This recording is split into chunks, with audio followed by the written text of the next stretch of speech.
presidente Lula está em Foz do Iguaçu, no Paraná, onde participa da cúpula do Mercosul, a cidade que seria palco do tão esperado acordo entre o bloco e a União Europeia. Teve frustrada essa expectativa por causa da resistência da França e, posteriormente, da Itália. Agora, os integrantes do bloco discutem estratégias para garantir o acordo pelo menos para janeiro do ano que vem. O repórter Murilo Fagundes está em Foz e traz mais detalhes para a gente. Murilo, já te vejo aqui no nosso telão. Queria saber de você como é que está toda essa movimentação aí em Foz do Iguaçu. A gente acompanha, nesse momento, as falas de chefes de Estado, também de ministros de Relações Exteriores. O presidente Lula já falou. O que ele disse durante... Murilo, eu vou te pedir desculpa, porque o presidente Lula voltou a falar nesse momento, então a gente vai acompanhar ao vivo a fala do presidente e eu já volto com você. Do Paraguai, a República do Uruguai, depois da República da Argentina, depois do Estado Plurinacional da Bolívia e depois nós passaremos aos nossos convidados, aos nossos sócios. Bem, o nosso discurso serão de mais ou menos 10 minutos. Se alguém falar 10h30 não tem problema, se falar 9h30 não tem problema, não haverá corte da palavra. Ou seja, o que não pode é faltar energia, ô Enio.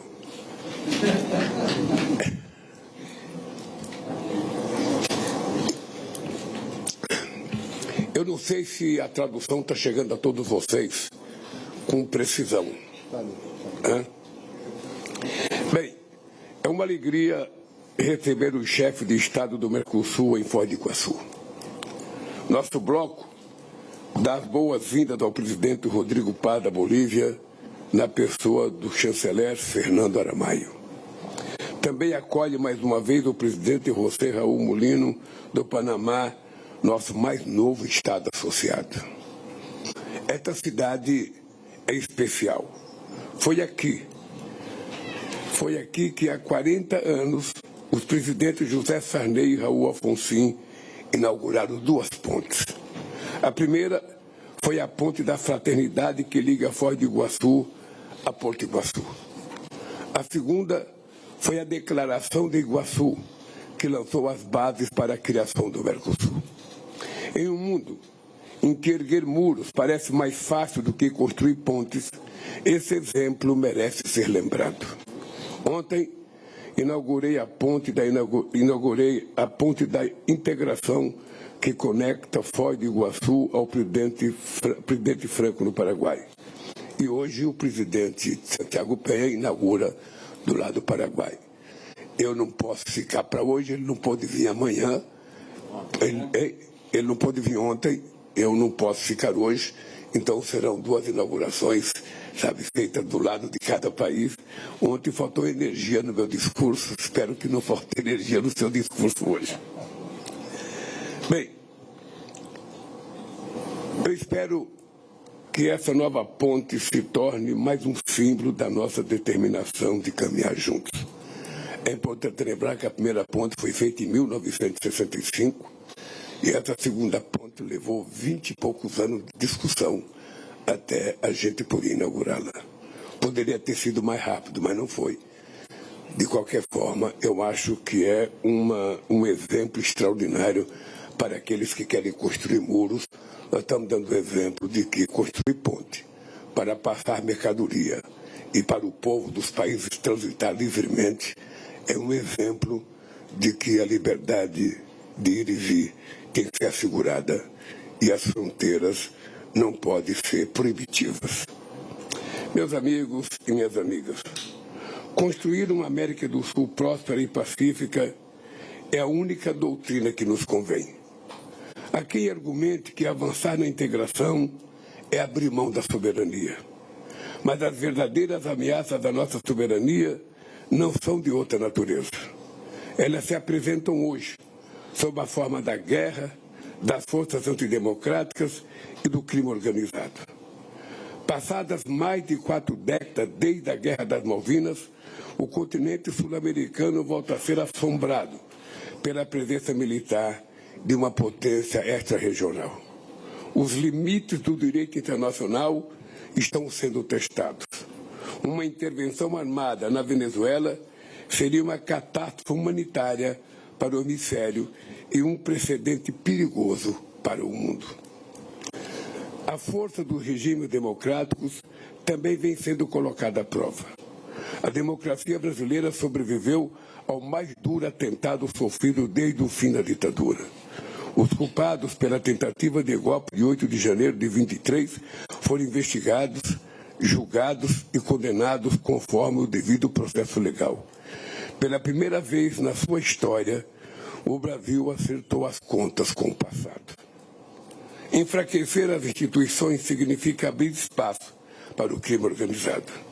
A segurança pública é um direito do cidadão e um dever do Estado, independentemente de ideologia. O Mercosul demonstrou disposição de enfrentar as redes criminosas de forma conjunta. Há mais de uma década, criamos uma instância de autoridades especializadas em políticas contra as drogas. Neste semestre, assinamos um acordo contra o tráfico de pessoas. Criamos uma comissão para implementar uma estratégia comum contra o crime organizado transnacional. Instituímos um grupo de trabalho especializado sobre recuperação de ativos a fim de asfixiar as fontes de financiamento de atividades ilícitas.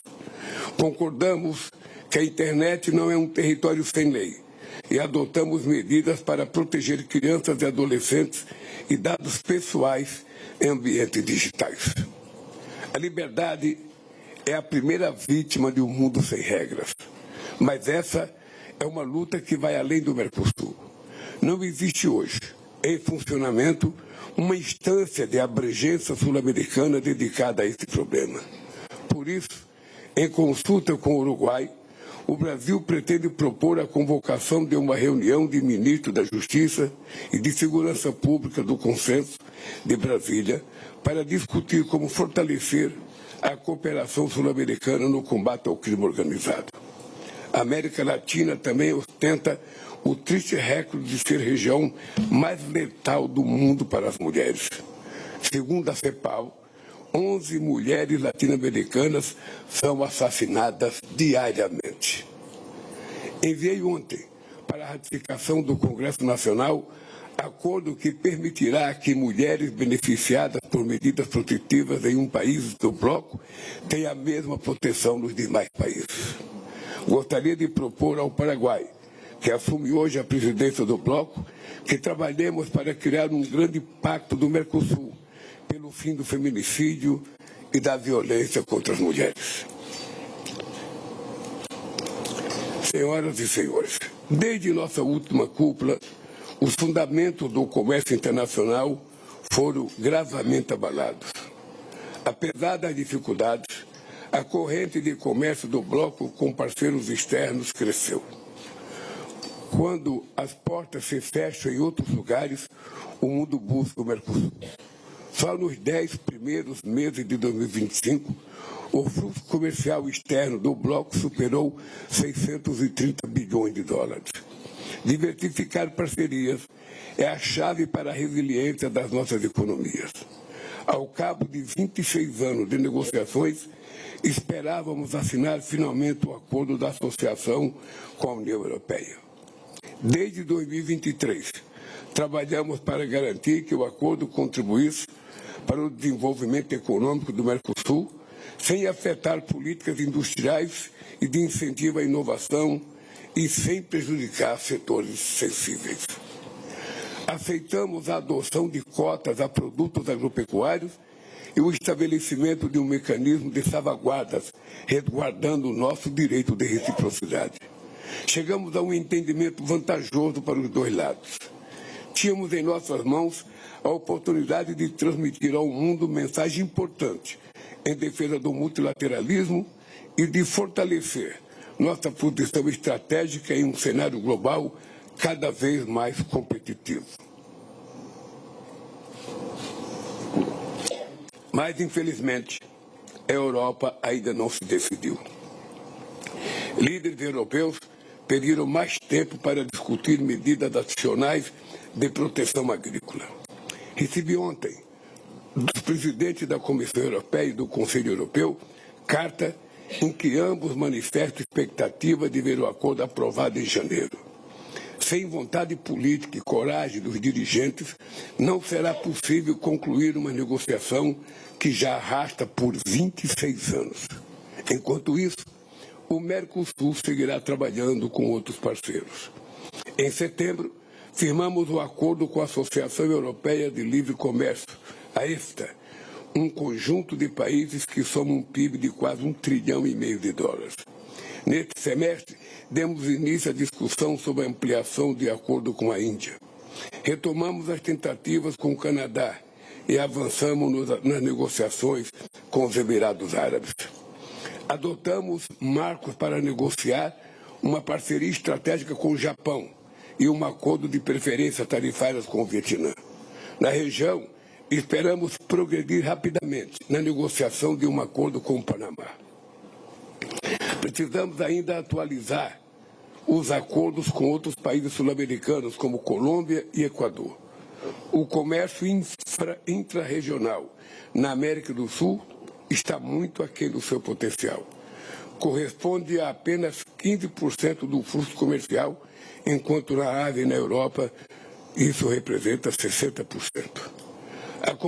A inclusão dos setores sucroalcooleiro e automotivo nas regras do Mercosul pode contribuir para mudar esse quadro. A América do Sul pode ocupar a vanguarda da transição energética. Temos importantes reservas de minérios críticos, vasto potencial hídrico, solar e eólico, além de uma experiência consolidada na área de biocombustíveis. O bloco reúne condições únicas para o desenvolvimento do combustível sustentável de aviação. Temos capacidade agrícola competitiva, marco regulatório em evolução e mercado adaptado ao etanol e ao biodiesel. É fundamental avançar na convergência regulatória por meio da criação de uma nomenclatura comum do Mercosul para o SAF. Reativamos nesse semestre o grupo de trabalho sobre mineração e geologia, com o objetivo de aproveitar a oportunidade histórica que os minerais estratégicos representam para a nossa região. Promover cadeias regionais de valor mais sofisticadas é essencial para evitar que nossos países sejam reduzidos novamente à condição de meros exportadores de minérios. A interligação das nossas redes gasífera e elétrica é crucial para a segurança energética do Mercosul.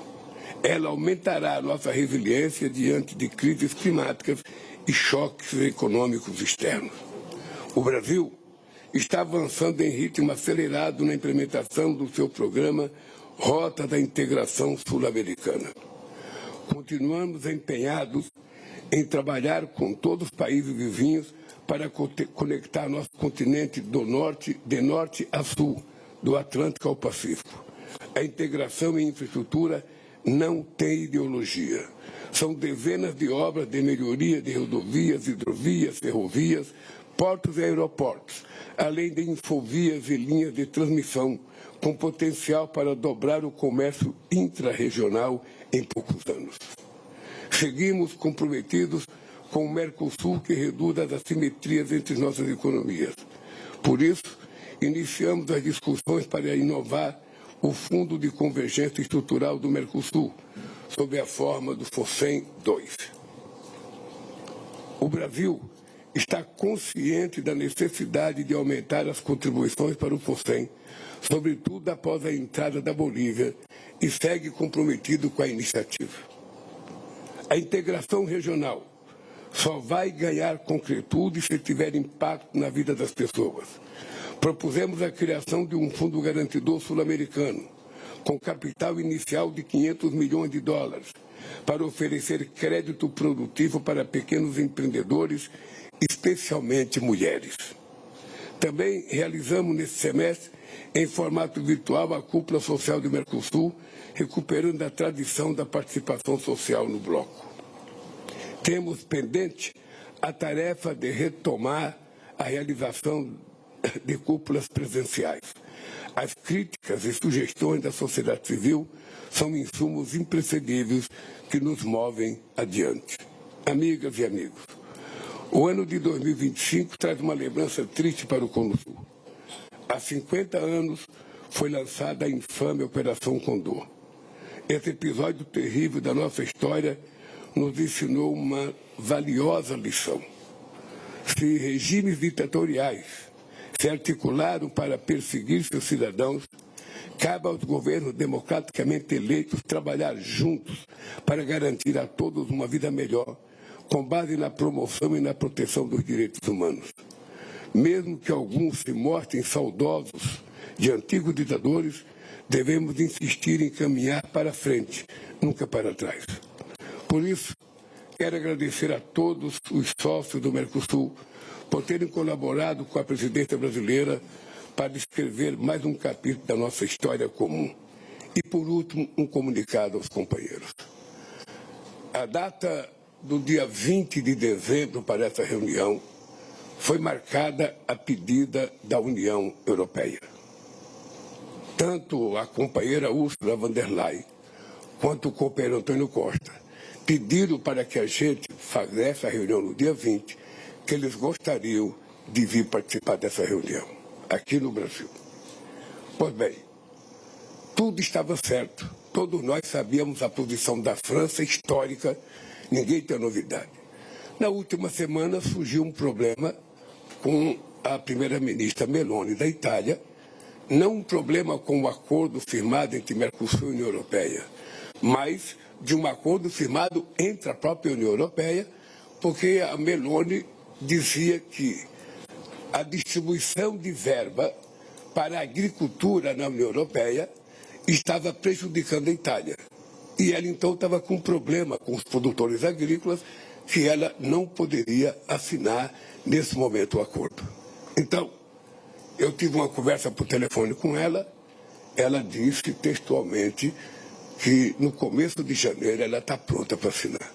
Se ela estiver pronta para assinar e faltar só a França, segundo a Ursula von der Leyen e o Antônio Costa, não haverá possibilidade da França sozinha não permitir o acordo. O acordo será firmado e eu espero que seja assinado, quem sabe, no primeiro mês da presidência do Paraguai, pelo companheiro Santiago Pena. Vamos torcer que as coisas aconteçam para o bem do nosso Mercosul, para o bem do multilateralismo e para o bem do desenvolvimento do nosso país. Dito isso, eu quero agradecer e passar a palavra ao presidente Santiago Peña.